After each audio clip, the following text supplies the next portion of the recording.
พื่อนยามใดก็ได้คือลักๆเลยนี่สิไปหาแต่หน่อไม้เนาะลักๆเลยแต่ละมื้อนี่ไปตอนเช้าเนาะป่านนี้ก็ยังบ่มาแต่ละมื้อนี่บางมื้อถ้าว่ามาไวสุดก็เคยอยากไปเฮ็ดนั่นแต่มันแดดแห้งจะไปพุ่นบ่ดินบ่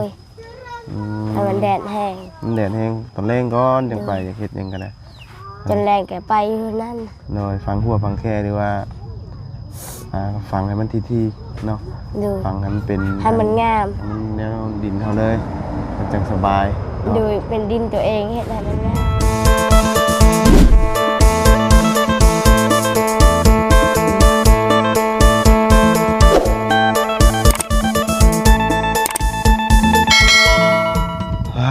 มีลมเนี่ยมื้อนี้พี่น้องเนาะ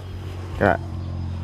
พอดีเย็นๆเนาะมืดครึมๆมาแล้วก็มีแดดมาแน่พี่น้องเนาะผสมผสานก็ถือว่าสิมีฝนแน่แล้วก็สิมีแดดแน่พี่น้องเนาะเอามื้อนี้ก็เข้ามาหาทั้งน้องไม้น้องทายคือเก่าแต่ว่าเบิ่งทรงแล้วนี่ทั้งเอื้อยนี่คือสิบ่อยู่หรอกพี่น้องเนาะเพราะว่ามาแต่ละครั้งแต่ละหนนี่เอื้อยเพิ่นบ่ได้ค่อยอยู่แล้วพี่น้องเอ้ยเนาะทุกเทื่อนี่ต้องไปหาแต่ละไม้ไปหาสอนปูสอนปลาพี่น้องเอ้ยเนาะเอาเมื่อวานนี่ก็ได้เข้าไปทั้งที่ไม้เพิ่นก็ไปปรับหน้าดินเพื่อบ่งใดมันลุบมันโกนเนาะซ่อมเข้าไปให้มันละเอียดให้มันเพียงเนาะมื้อนี้ก็ทางพ่อกับแม่นี่คือสิไปหาเสียหญ้าเสียตองพี่น้องเอ้ยเนาะเอาก็เรื่องงบประมาณทางเรือนน้องไม้น้องท้ายนี่ก็ตอนนี้เนาะก็มีคร่าวๆเข้ามา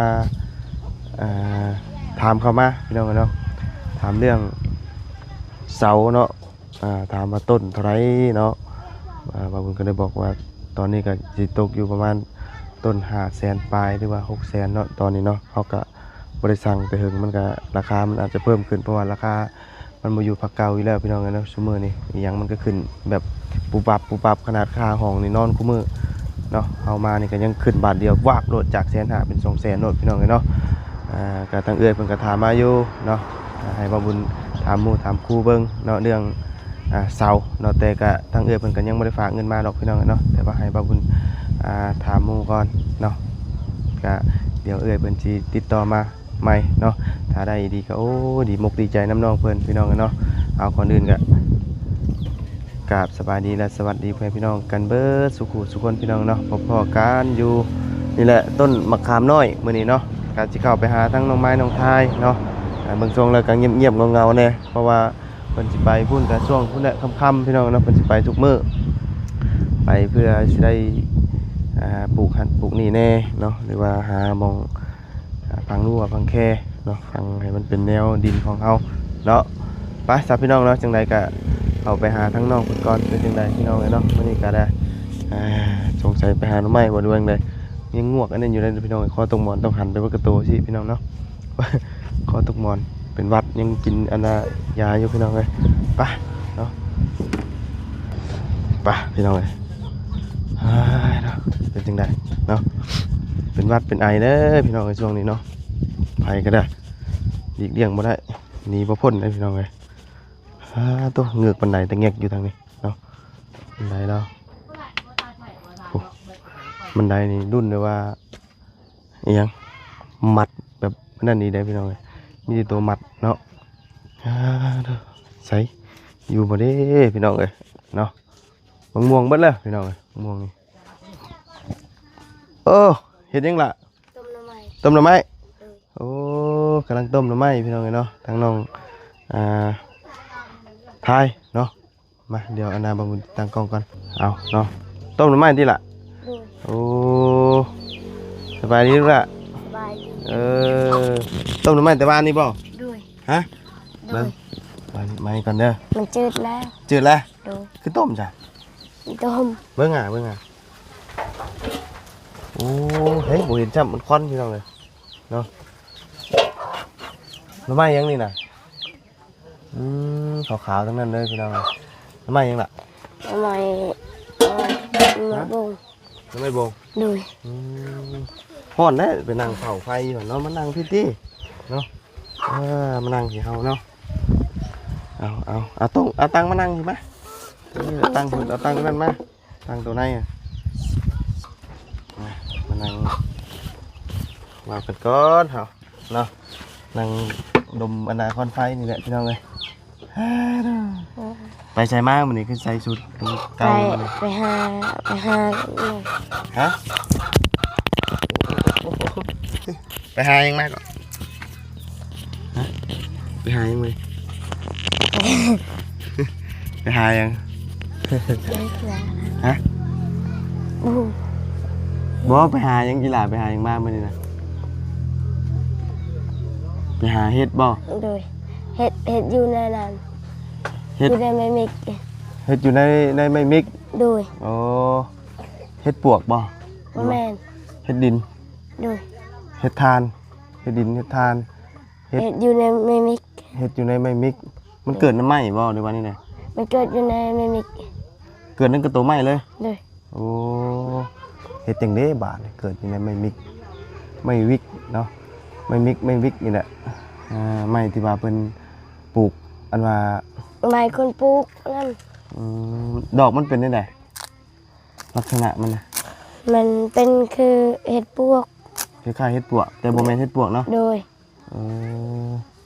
แต่ว่ามันออกจากดินบ่หรือว่ามันออกจากอันกระตัวไม้เลย มันอาจจากดิน แต่ว่ามันที่มันออกมันอยู่ในสวนไม้นั่นเนาะ โดย ออกจากอันว่าใบไม้พี่น้องเนาะก็คือใบมันหล่นลงมาเนี่ยมันเน่าเนาะ โดย แล้วก็เห็ดมันก็สิออกจากหั่นพี่น้องเนาะเอาอยู่ผู้เดียวว่ามื้อนี้น่ะ โดย โอ้ไปเจ้าไปหาเห็ดจะไปก็ไป ไปกับหมู่ ไปกับหมู่ โดย ได้อยู่บ่ บ่ได้ บ่ได้จักอันเลย โดย โอ้นอกนึงก็บ่ได้ โดยหมดหมู่ไปหาแหละ มือไปหาเลย โดย โอ้ มันหลายหมู่ไปหา หมู่ไปหาหลายโพด โดยคนไปหาค่ายเวียดมาซื้อ เฮ็ดอันบ่ โดย เพิ่นซื้อในเวียดน่ะ ซื้อเป็นโลไปซื้อเป็นทง โลนี่ฮู้ว่าเพิ่นทับซื้อโลเท่าไหร่ โล15 โล15,000 โดย ถ้าเขาขายเป็นธงเด้ ทง10,000 ระหว่างเขาขายเป็นธงกับเป็นโลนี่ตัวใดคุ้มกว่ากัน บ่ฮู้ ฮะ บ่ฮู้ เป็นธงนี่เขาอาจสิบ่ฮอดโลเนาะ โดยเป็นทงยังบ่ได้ฮอดโล อ๋อ ขายทง ขายเป็นธงดีกว่าเนาะ โดยขายเป็นทง ขายใส่เป็นธงเนี่ยห้อยไว้เนาะ โดย สิดีกว่าพี่น้องเอ้ยเนาะไป ท ที่ ง เช้า หนึ่งบ่ฮอดดอกโล อ๋อถ้าขายเป็นธงนี่เฮาสิได้ดีกว่าเนาะกว่าบ่ฮอดโลเนาะจะไปแต่เช้าพุ่นบ่ โดย หากะมานี่ โดย หรือว่ามาแต่ดนแล้ว เคยมายังบ่ได้มาแต่โดน หากะมานี่ โดย เอื้อเด้อเอื้อเด้อ ไปหาหน่อไม้ให้ต้มให้ละบ่าวกิน หาหน้ำใหม่อีกเลย โดย เฮ้ยนี่ก็ยังอยู่นี่ ผมมันอยากไปหาให้ละบ่าว มันหน่อยบ่หรือว่า นี่ ยังไง นี่เนี่ยมันน้อย หน่อยสิไปหาซุมื้อก็ดีเลยเนาะเมื่อวานนี่ก็ไปเหมือน เมื่อวานนี้บ่วันอาทิตย์ เฮ้ยอันนี้วันหน่อไม้เมื่อวานนี่ฮะเมื่อวานมาไปอยู่ แม่ ว่าไปหาแถวนี้กัน โดย วันที่ก็ไปหาแถวใกล้ ไปหาอยู่น้ำห้วยแถวนี้ ๆนี่บ่แถวนี้บ่ โดย อ๋อแล้ววันนี้เราสิมาโดนบ่นี่เราสิมานี่ จึงเลยก็มา จังหน่อยบ่ โดย อ๋อ แม่เฮาคือกัน แล้วไปนำกันบ่กับแม่กับพ่อจันนั่น แม่คอยไปอยู่ให้ แม่ไปให้ โดย กับพ่อ โดย เอื้อยนี่ไปหาหน่อไม้ โดย แต่เจ้านี่ไปหาเฮ็ด โดย แต่บ่ได้ บ่ได้ โอ้อันนี้ไปหาหน่อไม้นี่เราไปกับไผ ไปผู้เดียว เดี๋ยวคือเก่า โดย สายเดียวอย่างเดียวได้พี่น้องเลยเนาะไปใส่กระยาเนาะมักไปผู้เดียวบ่ได้มีไผไปนำ บ่มีหมู่ก็ไปผู้เดียวมันมีหมู่ก็ไปกับหมู่ โดยแต่มื้อนี้เอ้ยน่ะไปผู้เดียว โดย โดยได้พี่น้องเนาะไปชั่วมื้อดีนะทั้งน้องเพิ่นก็ช่วงนี้ก็ถือว่าบ่ได้ขายเนาะหน่อไม้นี่เนาะ โดยขายบ่มีคนซื้ออมันหลายแล้วออกมาใหม่ อืม แต่บ่มีคนซื้อ อืม ตอนแต่นานมีคนซื้อเวียดมาซื้อ ตอนนี้เวียดเพิ่นก็บ่อยากซื้อบ่ เลย มันหลายเลยเนาะ เลยเวียดก็บ่อยากกินแหละ เวียดก็บ่อยากกินแหละ เลย กินหลายบ่ได้เจอกระเพาะไอ้เนาะ เลยกินหลายแล้วเจ็บกระเพาะกินตลอดเอาไว้กินคือมือแต่บ่อยากกิน อาหารหลักเลยแถวนี้มีแต่หน่อไม้พี่น้องเอ้ยเนาะหลักๆเลยนี่สิเป็นหน่อไม้อย่างเดียวได้เด้อ กินตลอดหน่อไม้ค่ะคือมือกินตลอดหน่อไม้ ซุมื้อนี้กินตลอดหน่อไม้กินหน่อไม้ตลอดพี่น้ แต่ อง บ่อยากกินนะ อืม อยากกินอยากมันเป็นกระเพาะ น้อย กินคือมือ กินซุมื้อซุเว้นเนาะ เลย มันบ่มีแนวอื่นหยังกินเนาะมาไล่เป็นชื่อหยังมาให้กิน ซื้อเพิ่น จักอยู่ว่าคือหยัง บ่ฮู้ ลาบซีนเด้น่ะ ฮะ ลาบซีนถ้าเอ้ยมาบ่สิกิน โดย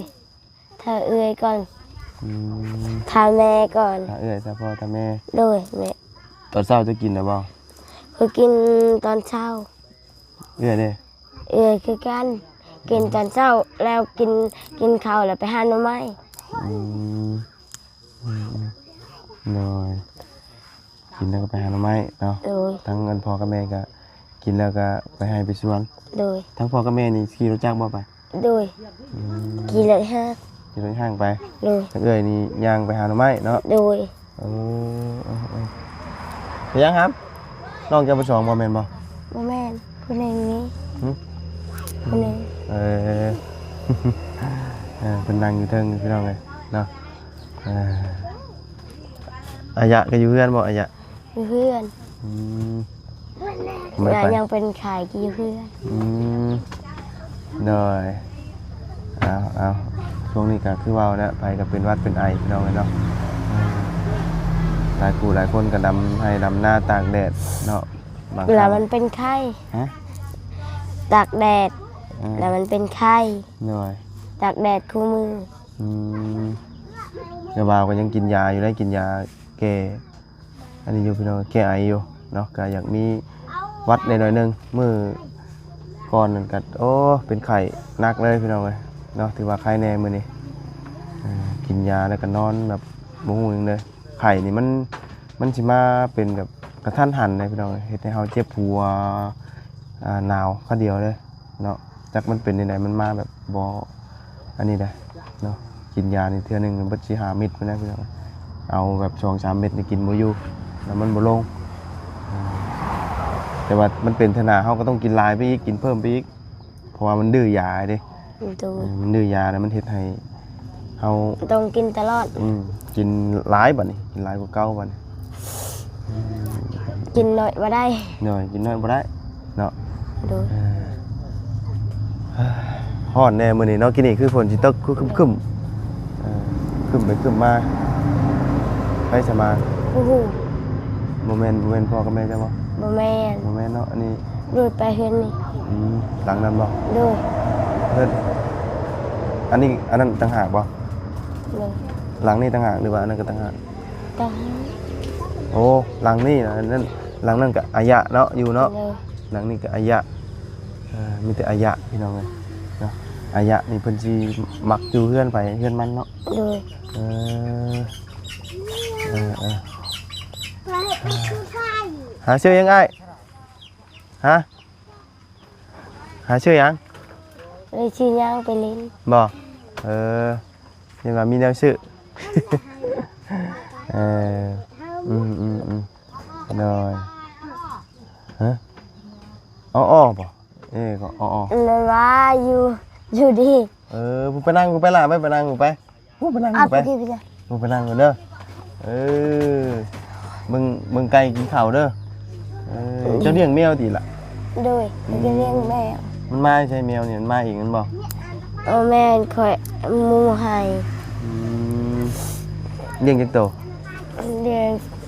พูดมันได้ดูกมันเศร้าโต พอได้มันไล่หนูเนาะ ด้วยให้มันกินหนู มันกินหนูแมวอยู่บ้านนี่มันบ่ถือกับหนูแล้วมันไล่กัดกันพี่น้องเอ้ยแมวนี่แมวกับหนูนี่ไล่กัดกันโอ้เพื่อนไหนมีหนูหลายๆนี่ เลี้ยงแมวนี่บ่ได้เรือพี่น้องเอ้ยเนาะ หนูกินข้าว อืมกินข้าวอันน่ะข้าวเปลือกนี่บ่บ่ข้าวสาร มันข้าวเปลือกอะมันกินข้าวสารก็มันกิน โอ้น้อยน้อยเนาะเอาทางพ่อเพิ่นยังบ่ทันมาถามว่าอันนี้ก็สิถามพ่อเพิ่นเรื่องอันนี้ก็อยู่พี่น้องเอ้ยเรื่องจักรเนาะเรื่องอันเพิ่นซ่อมจักรนี่เป็นจังไดแล้วเนาะจะรู้เพิ่นซ่อมเท่าไหร่เนาะแต่ว่าถ้าซ่อมไม่ดีตามที่ว่าไล่แล้วว่าก็คือว่าสิบ่แพงปานใดนะพี่น้องเอ้ยเนาะตามว่าไล่เคยเปลี่ยนเพราะว่าถ้าเปลี่ยนในราคาล้านสองนี่โอ้พี่น้องมันก็ซ้ำซื้อใหม่เลยนะซ้ำซื้อจักรตัวใหม่เลย เวียนวงซื้อไม้เนาะ เนาะ ได้เงิน มันซ้ำซื้อตัวใหม่เลยนะ เลย ถ้าเปลี่ยนในราคานั้นนะพี่น้องเอ้ย ซื้อตัวใหม่ก็งาม อ่ะ งามตัวนั้นอีก แม่นเนาะต้องถามพอแล้วละเอียดเลยพี่น้องเอ้ยเนาะ เลยของเก่ามันบ่ได้งาม อ่า ซื้อใหม่มันก็งาม เพราะว่าตามรักมันเปลี่ยนดีๆมันกับบ่ฮอดพุ่นน่ะพี่น้อง อืม เนาะมันสิอยู่ระหวังเต็มที่ก็500,000เนาะถ้าอันนั้นดีๆก็เพราะว่าเครื่องจักรอันนี้มันก็บ่ได้ใหญ่พอปานใดเนาะ เลย ตามอะไรเคยเดี๋ยวสิถามอะไรอยู่อะไรเราเคยเปลี่ยนอยู่พี่น้องเนาะจักรเครื่องนั้นมันก็บ่ได้มีหยังมากมายเดี๋ยวสิถามทางอะไรเพิ่นอีกก่อนเพิ่นเคยเปลี่ยนเท่าใดเฮาก็บ่ฮู้ว่าราคาอยู่พี่มันเท่าใดนั่นแหละก็ต้องถามมึงอีกเทื่อนึงเนาะพอดีเดี๋ยวสิถามมึงแล้วใหม่เทื่อนึงพี่น้องเอ้ยถ้าว่าราคาล้านสองนี่กว่าเปลี่ยนเฉพาะสูบไปซื้อนี่ก็ลูกสูบน้อยๆนึงมันก็สิแพงโพดพี่น้องนะมันก็ถ้าซื้อใหม่คือตัวบ่ยาวซื้อก็ใช้ 2,000 ปลายนึงพี่น้องเอ้ยเนาะ2,000พอดีบ่นั่นก็ได้มันล้านสองมันก็ 2,000นะพี่น้องเอ้ยจำกับซื้อจักรตัวใหม่ได้เอาก่อนอบเอาแน่มื้อนี้เนาะ โดย ทางเอื้อยเพิ่นยังบ่ทันมาพี่น้องเอ้ย โดย อีกโดนบ่เราสิมาเนาะ ยังไปหาหน่อไม้บ่มีไปหาก็มาไปหาต่ออีกให้มันมี ให้มันมีบ่ โดย จังสิมา โดยจังมือ ฉันก็บ่ยอมมาได้เนาะบ่ได้บ่ยอมมาบ่ โดยบ่ได้ก็ไปหาอีก บ่ได้ก็ไปหาอีก แล้วไปหาทางนั้นก็ไปหาทางนี้อีก แล้วบ่เมื่อยบ่ แล้วก็มืออยู่ ดีแล้วบ่ไปสอนอีกเนาะ โดย เนาะ ไปสอนมือแล้วไปหาหน่อไม้อีก เราบ่ได้จมมาเมื่อยบ่เราไปนี่ แล้วก็มืออยู่มือเวลาก็มือก็พักผ่อน ควันแล้ว เว ก็ไป ลา อีก โดยมุมพักผ่อนแล้วไปอีกแล้วพักผ่อนแล้วไปต่ออีก นี่ว่าไปชั่วโมงใดอย่ามันเมื่อยเด้อบ่ปานใดติ เลย ไปอย่างเดียวได้เลยพี่น้องทั้งนั้นเอ้ยคนนี้เนาะยอมหับอยู่บ่ค่อยได้อยู่เฮือนยามใดก็ได้คือลักๆเลยนี่สิไปหาแต่หน่อไม้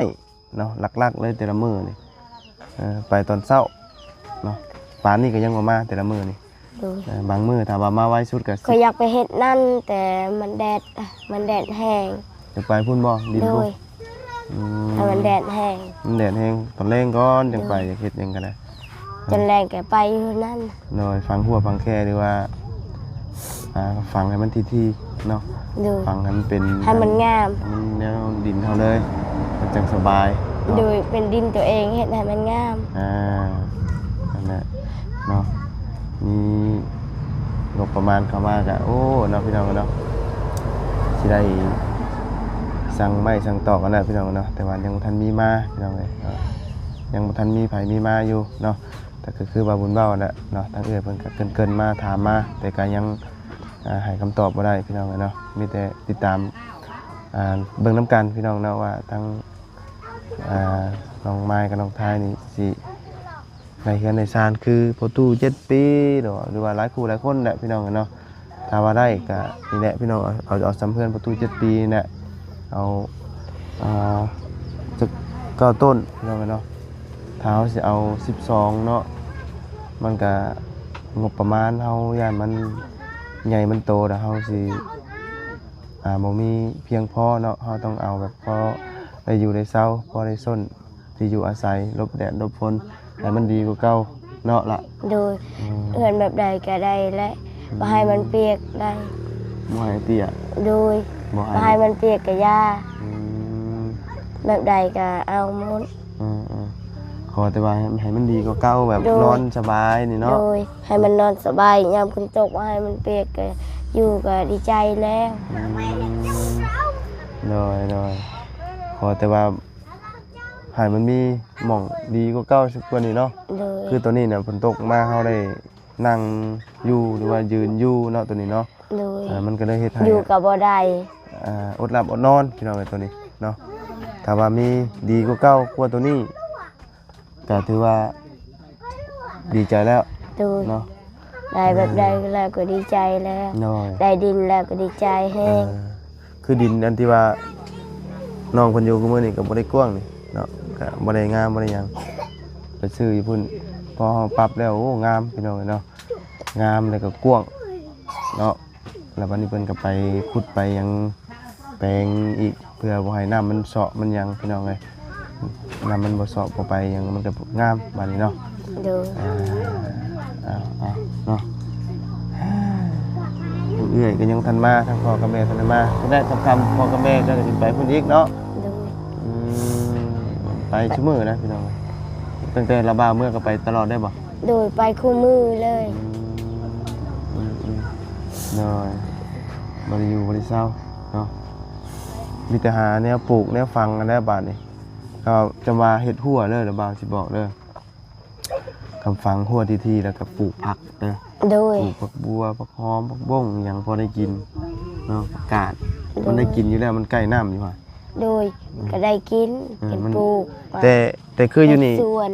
เจ้าบ่ได้มีหยังแม่นบ่อยู่นี่นะบ่ได้ปลูกหยังเด้ออยู่นี่เนาะ โดยก็ปลูกแต่หมูตัด อืม ดินหมูก็หมูตัดแหละ ปลูกอยู่หั่นบ่ต้องย่านไปตัด โดย เด้อ ปลูกอยู่นี่ก็ดินหมูตัดหมด เนาะไปปลูกอยู่พุ่นน่ะปลูกหยังก็พอได้กินบัดนี้น่ะเพราะว่ามันเป็นที่ดินที่ดอนเฮาบักพริกบักพายหยังก็ปลูกก็พอได้กินอยู่มันกว้างอยู่สถานที่ปลูกนะ โดย เนาะน้ำก็ใกล้ๆน่ะโอ้ยสบายเด้อ น้ำก็ติด เฮ็ดหัวเฮ็ดเคไว้นะพี่น้องเลยเนาะเอาซะเนาะมีแต่และหน่อไม้ก็มันจืดแล้วก็บ่ชุมไฟใส่ไกลหลายเนาะมันคือสิ แต่มันจืดแล้ว หวานคักบ่ ว่าน มาวาวชิมไหมเอาหน่อหนึงเด้อ โดย ชิมหน่อไม้แล้วก่อนพี่น้องเลยเนาะหน่อไม้มันขาวคักเลยพี่น้องเลยขาวหวาน จอยมันดูจบจั่วจงกิน มา เลยอยากไว้เอ้า ขี้มาพี่ฮ้อนไปจักบ่เอาบ่ต้องใหญ่เด้อนั่นแหละพอดีเออ ไอ้เจ้าคือชุด มาได้แล้วฮะเอาล่ะเงียนไปใช้กะไปเบิดกระโตพี่น้องผมกัดคอ กัดคอเองคอตกหมอนแต่ว่านี่ จั่ว มัน จั่ว เช้า จั่ว อยู่ เห็ดมันหอมเลยอ่ะ เออโอ้ผมหมกม่วงเอาอันเดียวพอแล้วล่ะบ่าวชิบเบิ่งชื่อดอกมันสิหวานคักขึ้นมาพี่น้องเอ้ยอันนี้เราไม่บ่งบ่นี่ โดย พี่น้องเอ้ยเบิ่งเจ้ากินบ่กินบ่ เคยอยากกิน เจ้าบ่อยากกิน โดย โอ้โหหอน ยังมันห่อน มันหอนเลยอ๋อเอานั่งลูกนี่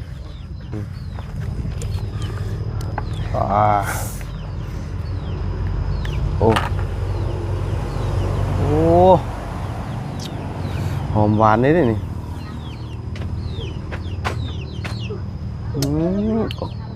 ยังมันห่อน ว้า กินบ่ได้ มันหอนเนาะ โดย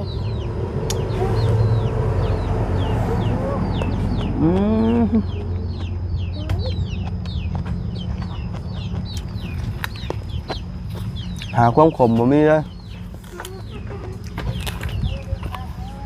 มีแต่หวานอย่างเดียวพี่น้องเอ้ยเมนบ่ทำไมบ่งนี่บ่เมนนะเมนบ่ล่ะ แม่ ฮะ แม่น โอ้กินกับปนกบนี่เคยกินบ่ปนกบ บ่เคยบ่เคย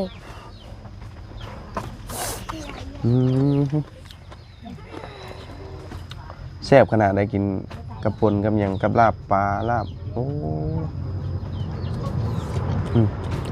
หวานเลยล่ะ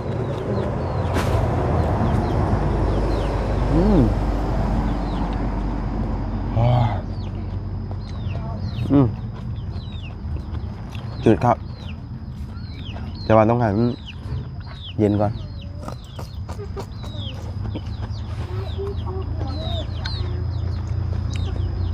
จะมานี่ก็สิต้มอีกนี่มั้ง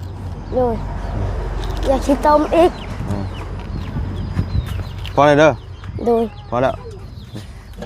พงนอดน่ะมันจืดคักเลยนี่ห่อนเลยอ่อนพร้อม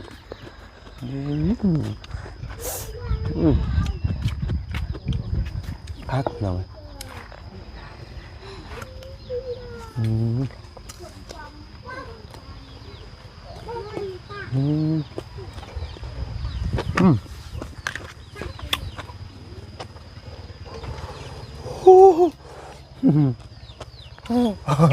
ห่อน กินเพื่อได้ใส่อยูนี่ก่อน rồi bác ha bàเอามีbàมาต้มกินถ่าเอ้ยบ้านเด้อ ดู น้ำบาหิวข้าวเพราะว่าถ่าเอ้ยผมมาทางมาได้ผมชื่อลาบมาฝากแต่ว่าฝากพ่อฝากแม่มาพี่น้อง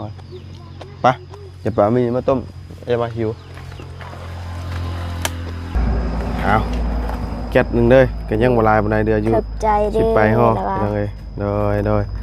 ไปฉันเนาะต้มกินถ่าเอ้ยเด้อ โดย ยังมาหิวข้าว โดย ต้มสู่น้องจุนงกินเด้อ โดย ปลาตอนแรงพ่อกันพุ่นแหละเฮาเนาะ โดย เลยสบายดีทุกละ สบายดี มาไม้มากันไปหาเห็ดกับบ่ได้เราอะเนาะ กินหน่อไม้เมื่อกี้นี่ห้อนปากทำพี่น้องเลยเนาะมันห้อนพี่น้องเลยเอาซะพอดีกินมันให้มันโล่งคอนะพี่น้องเลยมันอันนี้คอแหบๆเนาะเสียงกันจนชิบอย่างมีเลยไปซะพี่น้องเนาะสำหรับคลิปนี้ก็นำลาเด้อซะพี่น้องเนาะพบเจอกันใหม่ขอบคุณแฟนพี่น้องใน FC เด้อที่เข้ามาติดตามนะครับส้มคอยให้กำลังใจโดยตลอดมาเนาะสำหรับวันนี้ไปก่อนพี่น้องสบายดีพบเจอกันใหม่บ๊ายบาย